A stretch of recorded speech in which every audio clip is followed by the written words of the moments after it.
Do you know the controversy behind The Woman King that may have caused Lupita Nyong'o to drop out of the film? The Woman King tells a story of the Dahomey Kingdom's all-women military unit known as the Agoji and their fight against the Yoruba Empire of Oyo and the Portuguese. The film, which stars Viola Davis, was released last week, receiving early critical and financial success. But shortly after being casted for the project a few years ago, Lupita Nyong'o traveled to modern-day Benin to learn more about the Agoji warriors who are the heroes of the film. And shortly after doing this research about the Dahomey Kingdom and its warriors, she announced her departure.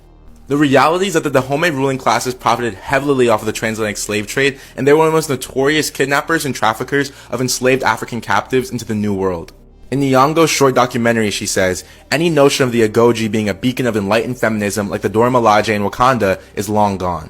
And in response to the movie's release, there's a lot of back and forth about the false depiction of the Agoji as semi-abolitionist liberators in the film.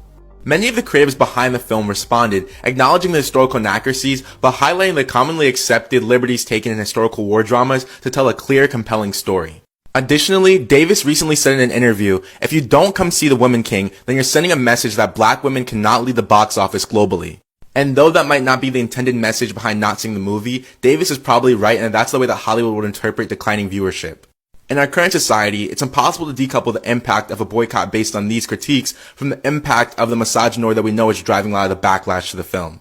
But what do you think? Is the much needed representation and the cinematic quality of the film enough to bring you out to see it? And or is it too disturbing to watch a film glorifying a community that aided Europeans in trafficking so many of our ancestors and getting us into this situation in the first place? Comment your opinion, share this video, and follow for more.